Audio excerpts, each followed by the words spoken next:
Good. No, not yet. Okay.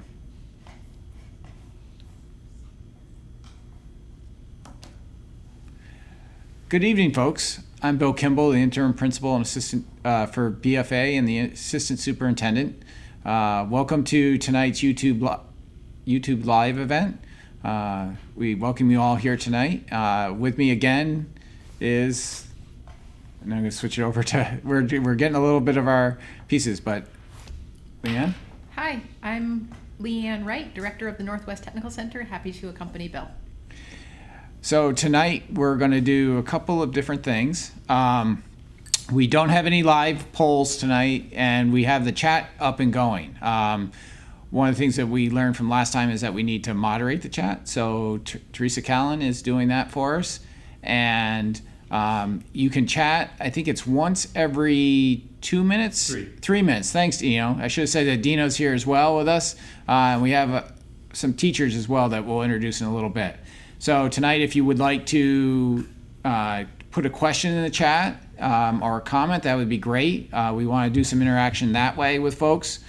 So our agenda for tonight is to give you an update, to give you some updated pictures from the construction that's going on between the two buildings here at BFA, as well as hear from some teachers what it's like to teach in our remote learning environment. We have an interview with one of them that was taped yesterday. I taped with Tim Fujan, and then we have 3 other folks that will be here, and we'll introduce them as they come up to talk. And then after that, we'll have general questions for the teachers and for us.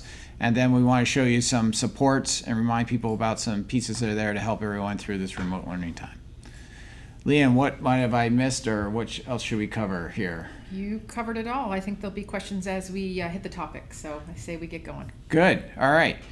So first, I'm going to introduce Luke Chaffee. Luke's a math teacher here at BFA. He's going to talk about he teaches 4 classes here at BFA, and then he does one for what's known as Vermont's Virtual Learning Network, or Consortium, I'm sorry. It's called, we all know it as the acronym VLC. And Luke, I was wondering if you could talk a little bit about what the difference is between teaching in a classroom with all your kids there and then the online courses, both ones that you've done for VLC and now for remote learning. Sure, Bill, thanks. First of all, on my online classes, I do teach for Vermont Virtual as well as Virtual High School, some different classes. The primary difference right now is my kids on the online classes want to be online, and the kids at BFA have to be online. And a big difference in the fact that the one group has to adjust quickly. The BFA kids have done a great job of figuring out how to learn. And quite honestly, I think online learning has to do with a lot of independent self-direction with a lot of support. And I think to be successful in any online environment, having a schedule, whether it's you're a night owl or you get up early, it's having a schedule to your day. And I believe, setting a weekly, a goal for each week, a goal for each day, a goal for each class. Doesn't matter if you're in a Vermont virtual class or if you're in a BFA Google classroom class. Setting a goal for each other is important. But the big difference, I think, between what BFA is doing and what other schools in the state of Vermont and around the country are doing right now is kids have had to figure out how to adjust and how do they learn on their own and asking different questions, and not having that immediate response is quite different. Whereas in the online environment that I've taught in many years now, it's the expectation that the students do have a bit of independence, but they're also under the impression, or they're willing to take a risk a little bit more. So I think that's the biggest difference, is just their overall comfort level.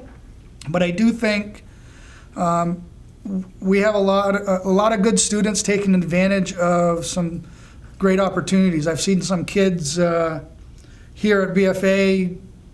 The online learning has been awesome for them. They've taken the opportunity to kind of expand their wings. I've had students come up to me and say, "Hey, can I get some extra work? I need some more to do." So we're going back and picking up some stuff that they might have needed from before this pandemic took over. So Luke, how do you help support your kids? Like, how do you support them in going through that weekly schedule that you might hand out to them? Can you talk a little bit about that and maybe a challenge that you've been able to help a student overcome? Absolutely. First of all, in all of my classes, there's a pace chart. So each week, my courses are broken out by each week. Monday morning, it opens up for all the students. The first thing they see is a pace chart. And it's a pace chart as my suggestion for a schedule for them. So Tuesday they should do this, Wednesday they should do that, and it really does break it out for them.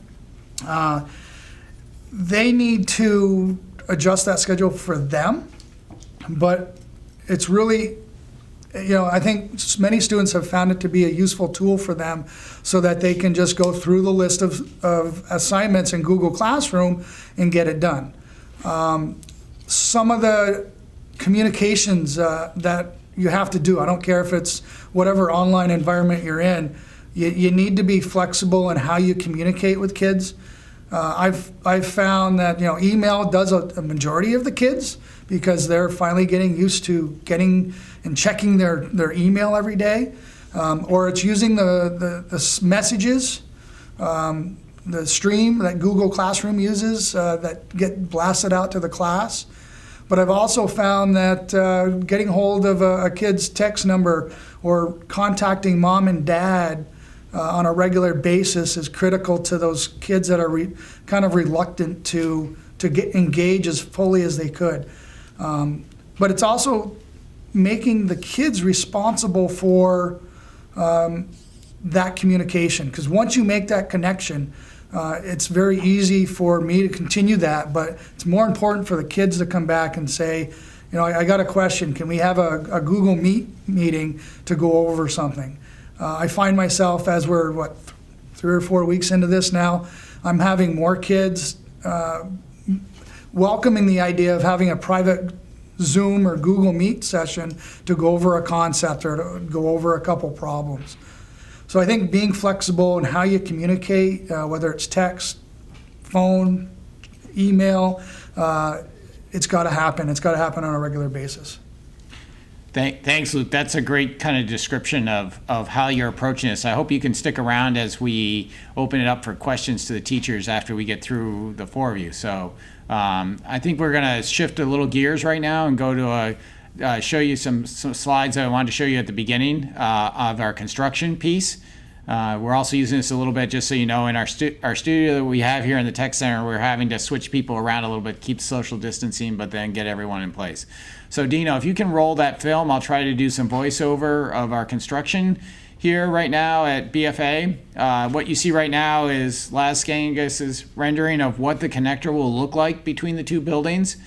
And Dino went on to our security cameras here at BFA and took off some pictures. Right now you're seeing some pictures from April 24th, which was the day before construction resumed. We had about 5 to 6 weeks without any construction.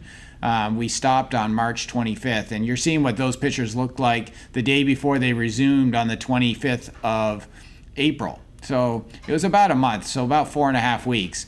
And here you're starting to see some of the work that started right after. You can see there's the construction company that we're working with, Negley and Chase, as our general contractors. They've put up, if you come to the site, you'll see they've put up signs all over the place about social distancing and remaining with masks and as few people as possible coming into the site.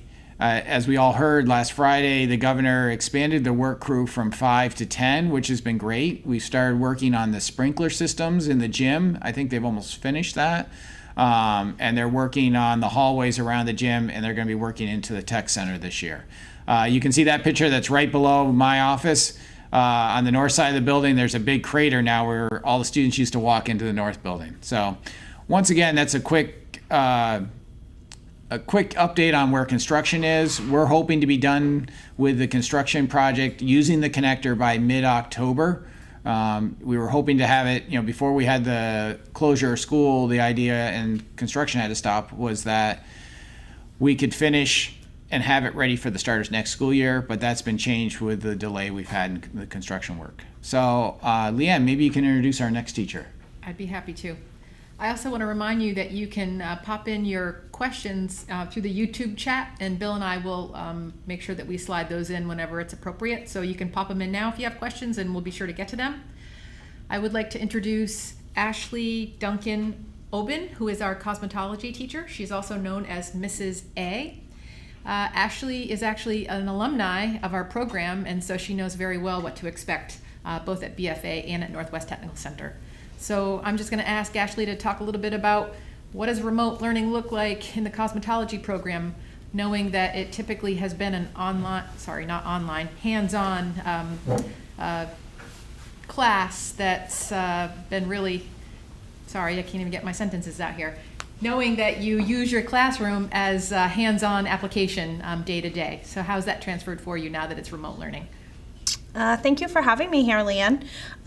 Yeah, that was definitely a big concern when we all got the news that we needed to exit the school and leave all of our stuff behind.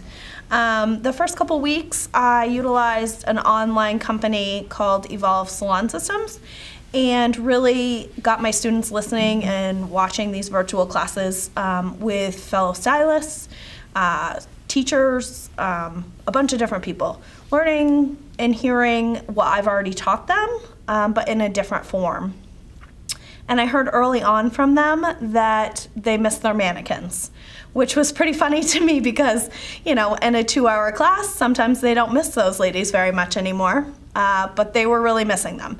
So when we got word that, the school needed to close, teachers needed to not access their classrooms for a little while for safety reasons, and that we were going to be staying home a lot longer than we initially planned, I decided I needed to get them their stuff. So I went in, I spent an entire day in my classroom putting together these kits, and then about a week and a half later, once everything had sat there and had time to be bagged up, I had students that were able come pick them up, and I delivered the rest. I went to Franklin, Alberg, Georgia, a couple places in St. Albans, but we made sure the students had what they needed so that they could learn in the way that we intended for them to learn. Great example of how we keep the learning going. Thank you, Ashley. We appreciate your time and coming in. So I think, Dino, we'll go, if we could cue up the interview that I did with Tim Fougere yesterday. Tim's going to show us how he's been using Google Classroom and what it looks like from a student side. It may be a little blurry, folks. We just warn you, Tim and I both live in limited internet, but I think we got enough of a quality of a video there to kind of have Tim go through and show us what class is like in his biology classes. You ready for that, Dino? Yeah, just, He's still, there it goes. It's queuing up. Here it comes.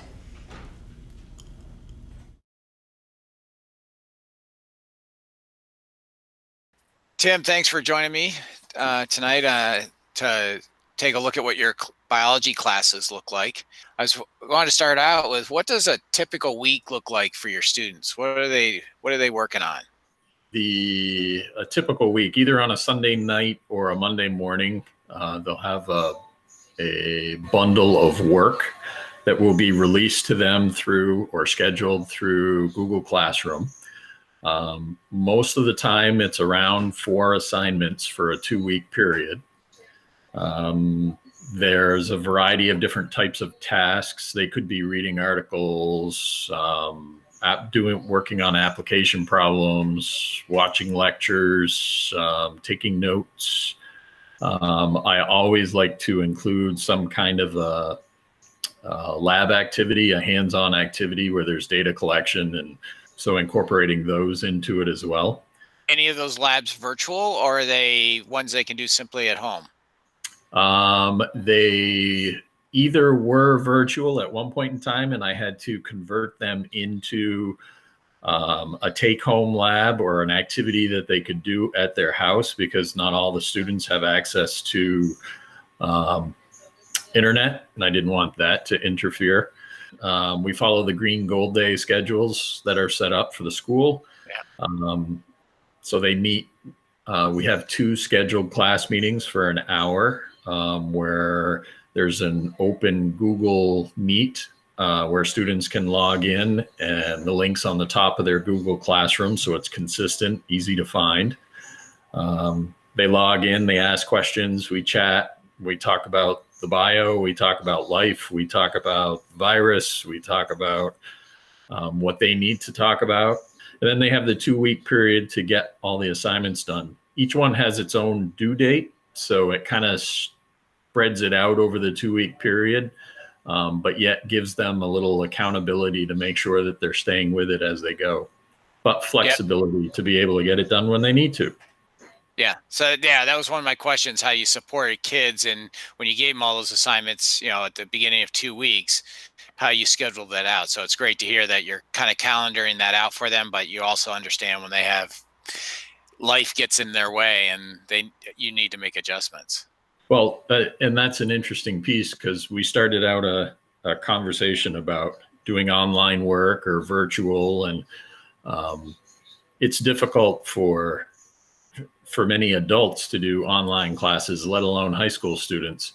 Being understanding when issues arise and being able to make adjustments on the fly is kind of what we have to do.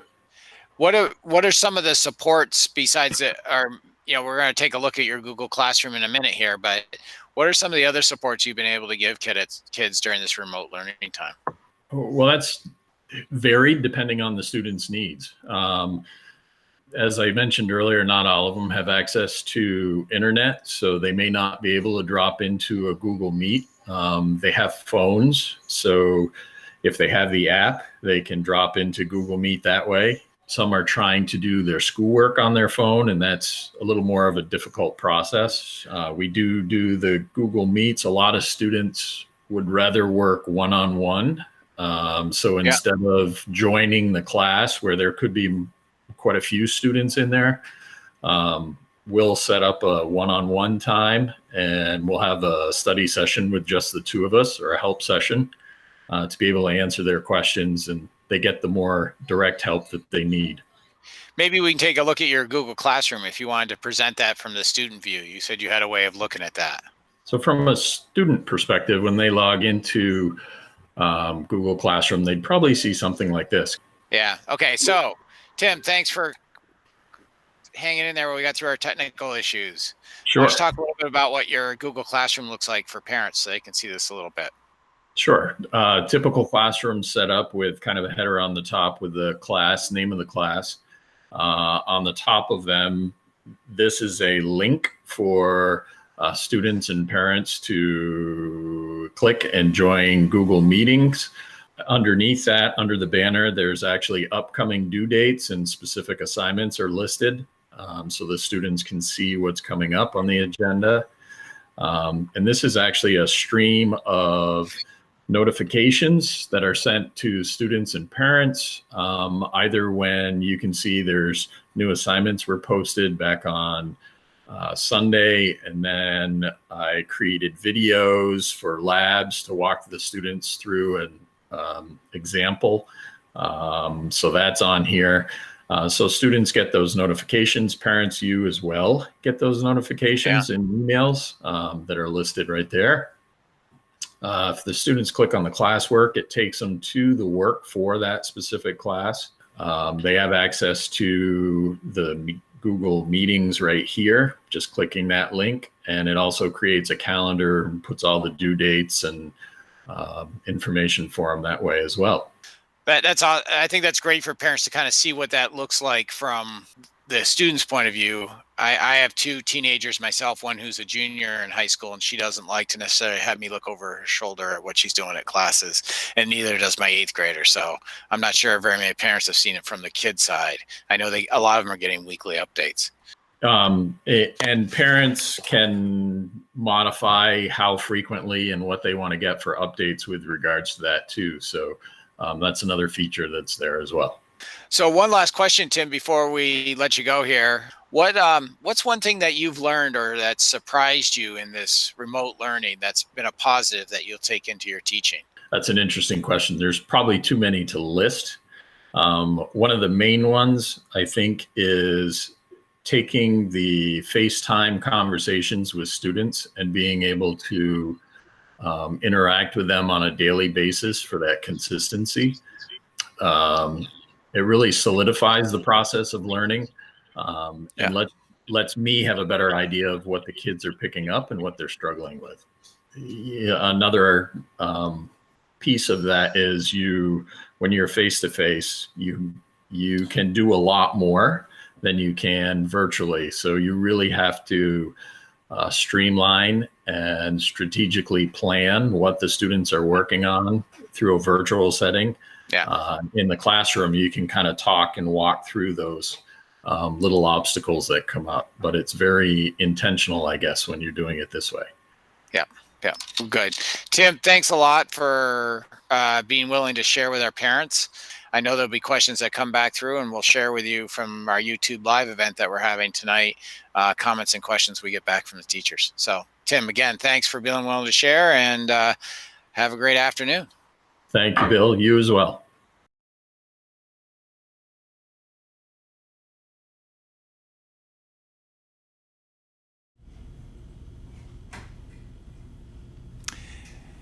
I hope that was informative, seeing what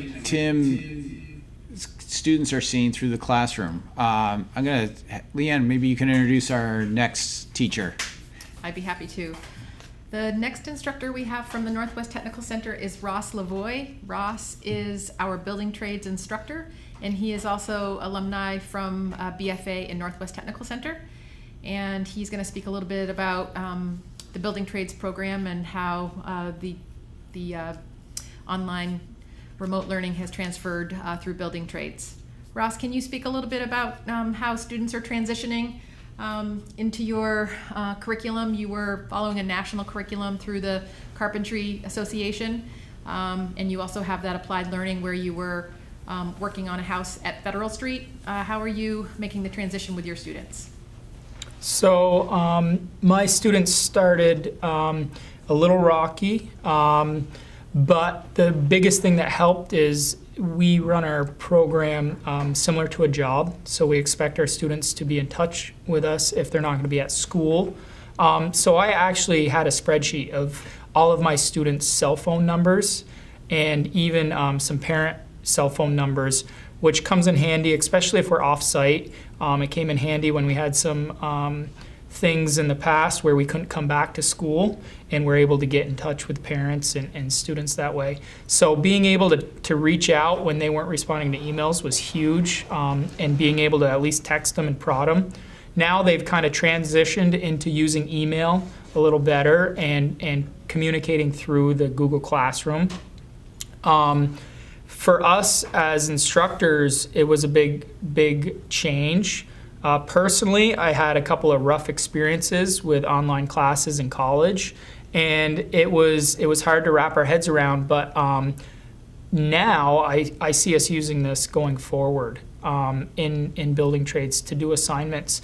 One big thing that I've found is being able to view the Google Docs as students are working on them live time.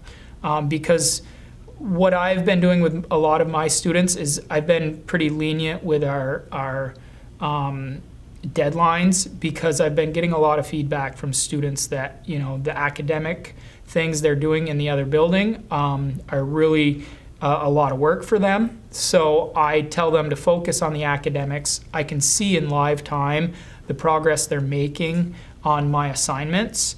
And so I know that they're actually working, but they're not necessarily complete. So a lot of them are finishing them, you know, typically my deadlines are on a Friday. They're finishing them either through the weekend or the following Monday, Tuesday. So that's been kind of nice to be able to see where they're at, because Google Classroom makes a Google Doc for each student as they start an assignment. The other thing that goes along with that is the hands-on. That's been a little more difficult. Luckily, I was able to find a YouTube series that is a gentleman and his son who's a video producer. They're building a spec house from the purchasing of the land right through framing and finish, and everything is videoed, and it's done very professionally. So my students are watching these YouTube videos and answering questions that I have put together along with John Brannon, who's our lab supervisor, who's been great at being there and assisting the students and answering questions along the way.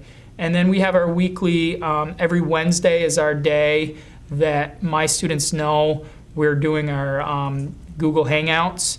But having had the relationship with my students in the past where they knew they had to text me or call me when they weren't going to be in school, my students are very good about texting me and saying, hey, I'm not going to make the Google Classroom. I'm helping my parent do whatever they're doing that day. So having that open line of communication and already having the foundation where they were working in a relationship with me that they knew they had to reach out and tell me where they were going to be was invaluable, I think, going into this online learning.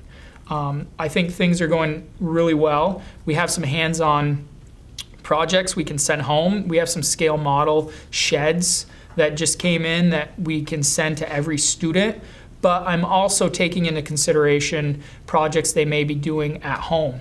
On my way here, I stopped in at a student's house who tore the back deck off his house and is going to try and rebuild it with his neighbor who's also a building trades student. And his mother is very supportive of that. And I was able to stop in for just 10 minutes and say, okay, here's our plan. We're going to get game plan next week. I'll get you guys started, and via Google Hangout, via telephone, and maybe I can pop in 1 or 2 days. They'll be working on that. So do they need a shed to do a model? No, they're building a deck at home. And I've got plenty of other students doing the same thing with family members or neighbors. So that's all going into consideration. And the beauty about most our students is most of them are coming back in the fall to be in building trades too. So I know I'm going to get to touch base with them and be able to pick up kind of where we left off. And it hopefully won't be just an open-ended end to building trades for them. So there's a little bit of, I feel pretty good about knowing they're coming back and being able to give some of those things to them. Our seniors, it's going to be a little bit harder. I know Mr. Capsey's been really doing a good job staying in touch with those, and it's going to be tough to not have them coming back in the fall. But that's the other reason why I keep telling my students, focus on your academics, keep in touch with us, make sure you're getting your core classes done. We can pick up where we left off, hopefully this fall and this winter. So that's how building trades is doing. Thank you, Ross.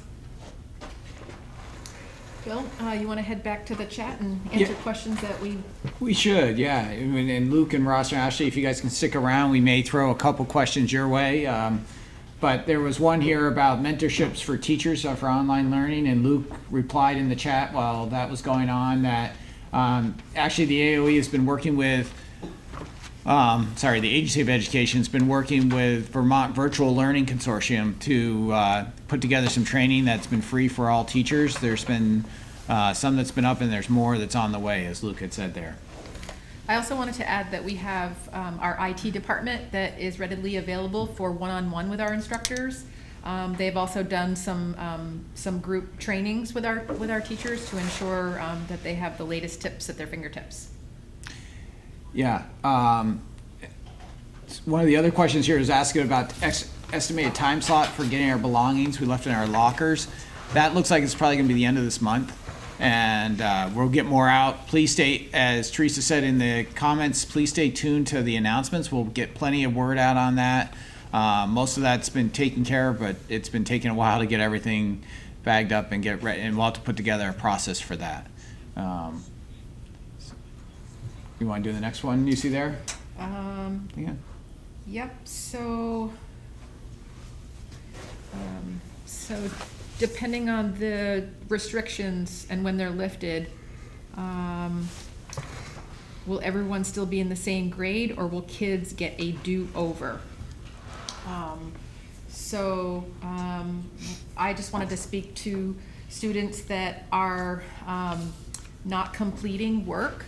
If they're not communicating with their instructor about why they might need an extension, or if they might need support around getting the work done, students will receive an incomplete until the work is handed in to their instructor. And of course, we want to take a case-by-case situation. Bill and I have said this on the in the past, that we need to hear from you. We need to know what's going on and what the situations are, and we can help you make it work. So if we're not hearing from you, you most likely have received phone calls from either your instructor or an administrator or from a guidance counselor, wondering how we can support and help you. We also have plenty of support in the special ed department that can guide you in your learning. So we just need to know what the needs are, and we can be sure to support you. And if you're choosing to not hand in the work, then it will reflect in Power School as an incomplete, and we'll give you time to get that in. Bill, I don't know if you wanted to add anything more on that. Yeah, I thought I'd add a couple things. We had a document that went out probably about 3 weeks ago, right before our April break, about scoring and reporting. Our basis is that if kids were passing when we closed school, and that was when the progress reports came out, and if kids stayed up with their work, they would get that score. They could improve their score by the work that they do now. So it's not, but we wouldn't lower someone's score. And the incomplete, we're still working on when are there opportunities for students to do that work, because we know that we're trying to approach everything with flexibility and empathy, and we know that some. Down to 8 watchers. Right.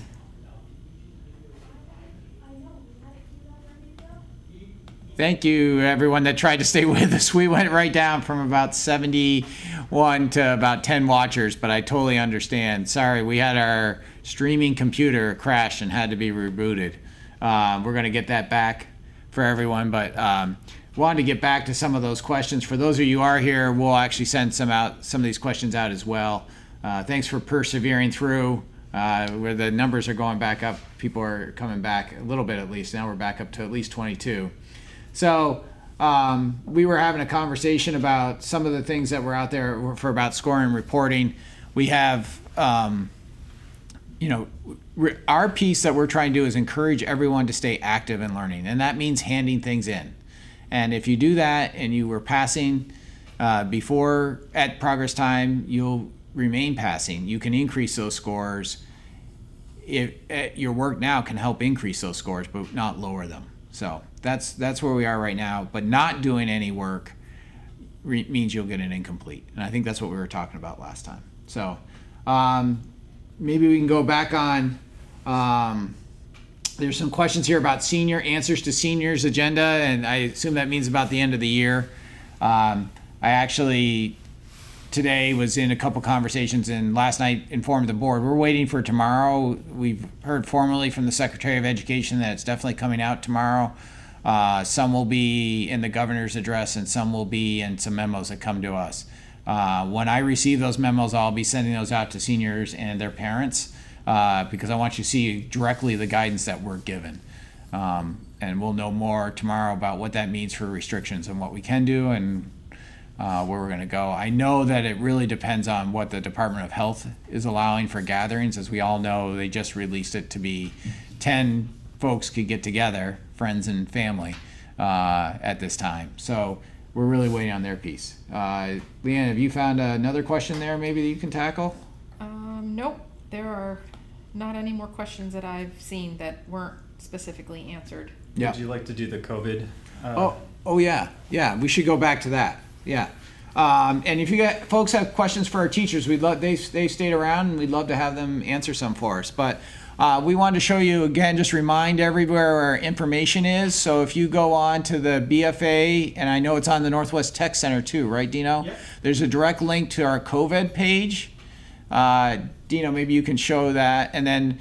Here off this COVID page, we have links to all the schools in Maple Run. This is the Maple Run COVID, but we also have supports here, not just for education, but for mental health, for physical health, community support, if you need food. We keep adding. I want to thank Mary Pickner. She keeps sending us more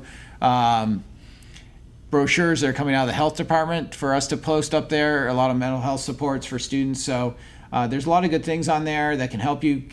Resources within Franklin County.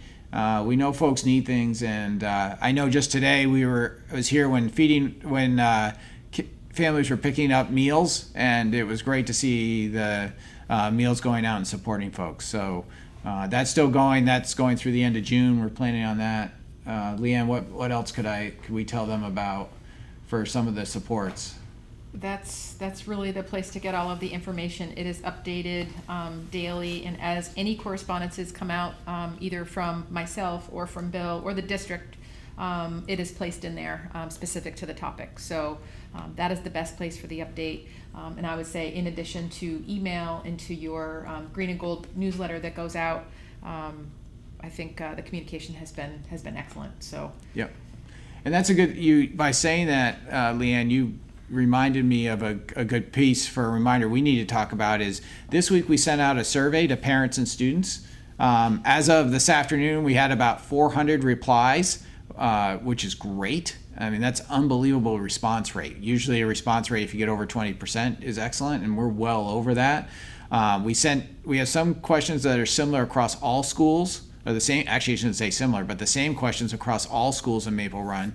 And then we have some that are specific to the underclassmen. And then there was another survey made for seniors only to get some input on senior events. And I know next week we'll be talking more about senior events in multiple ways. Probably on this, you will have a YouTube Live event again next Thursday to talk about some other topics, and as well as letters and information going out. I haven't seen many other questions at this point. What else is on our agenda? We'll just spoke about next week, and yeah, I think we could talk about next week. And a question about school starting on time this fall. That's a really good question. I think we're all waiting to hear that. The calendar's been put up. School is starting on time. The question is, what is the mode of school? And will we have everyone back the way we have? Will we have some sort of hybrid? Or will we have remote learning the way we are right now? And we just don't know. I know that the Vermont superintendents have asked the Agency of Education to ask the commissioner, the health commissioner, and the governor what they're thinking, and we'll hear more about that later. And Dino, thanks for putting up the school calendar. That's up on the website as well. I'm really glad you put that up there for folks to see, so you can get that there. As we know more about next fall, we'll let you know. I think in almost every weekly faculty meeting and every bi-weekly department meeting, Leon, I think we get that question, don't we, from some teacher, what's it going to look like next year? And we're just like, we don't know. we don't know. Not yet. Yeah. Do you want to talk about what we're going to be talking about in our YouTube Live? Yes, would be happy to. So next week we will be talking to you about the survey results, And as Bill said, you still have time to answer that survey, and it went via email to all parents and senior students. It's in the announcements as well. And it's in the announcements, so you can access the survey there. We really need to hear from you so that we can understand how we're doing in the remote learning. The other piece is we're going to do a piece on mental health. So we'll have Ashley Olio here to speak on behalf of what she's doing to support students. And also we're going to have a piece on how some of our teachers are giving back to the community. And we'll just leave it at that and keep your interest peaked on what that might be. Kelly Hirsch, who's as you all know, is our secretary in the guidance office, asked, will you have another YouTube live after tomorrow's new restrictions? It's not going to be right away tomorrow. I know that early next week, we're going to have to get information out to the seniors and what we hear. So, but we are planning, our next YouTube live is planned for next Thursday. We're trying to keep them Thursdays at 6 o'clock just to keep it regular for everyone. And then when is the last day of school? That announcement, I think, went out, but we'll say it again. It's June 15th for students. For students. For teachers, it's the 18th, but for the students, it's the 15th. Good question. Yep. And Teresa just posted that back up there again, and for the seniors as well.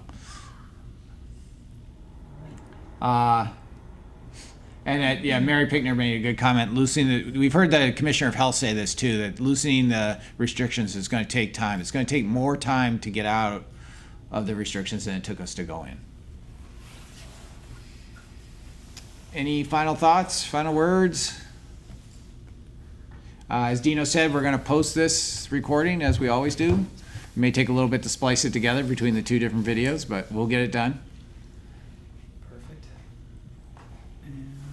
And hold on, I was told there's a question. What do we do when a teacher doesn't really respond to student questions, or when the student doesn't feel like a grade is fair? So your first response after that is to talk to the student's counselor.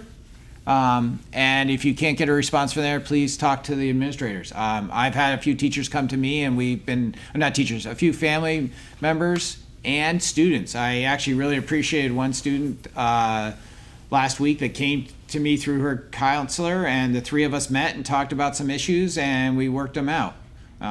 We want to know when things aren't going right, so let us know. But your guidance counselor is your first one to talk to on that. I would also encourage you to reach out to the teacher as a parent and discuss your concerns and maybe advocate for your child. And so at our last YouTube live, we showed you on our website how to contact the staff. So there's emails, and then there's also their phone number, and their phone number goes right to their voicemail, so they should be getting that on a daily basis. And if you don't have success with a teacher responding to you, then you should absolutely then move on to the guidance counselor and or an administrator. Hey, Will, that's a good question about schedules. We're actually we're on pace right now to have schedules the week before school ends out to all kids for all freshmen, sophomores, juniors this year, and this year's 8th graders. We're actually running the first schedules right now. All the information is being input, so that's a good question as well. Our goal is for everyone to virtually leave with their schedules. And we have lots of students that have applied to the Northwest Technical Center for next year, and we have an accepted Students' Day scheduled for May 19th at 5 p.m. It'll be something similar to this, and Dina will be our co-host for sure. There's information coming to you via mail if you have applied to the Northwest Technical Center. And Colin, you asked about the seniors, and it's okay if you just joined. We had those technical difficulties, but I'll just reiterate, we're waiting to hear from tomorrow from the governor and the Secretary of Education on what their guidance is for ceremonies at the end of the year. So I know we're all waiting pretty patiently. It's sometimes tough to be patient for that. It's really important to all of us, so we'll get that. We'll just give it a minute here to see if anyone else has other questions, because we've got our viewers have come right back up to 84, so that's great. Everyone probably restarted, Dino, as you were restarting the server. And I want to again thank Ashley and Tim and Ross and Luke for being here tonight, for showing and giving a glimpse into what it's like from a teacher's perspective. Hopefully we can get some other perspectives as well and bring those to you as well, to everyone. And it's good to see a glimpse of what it looks like in teaching. Thank you, Mary, for your comment. Glad this was helpful.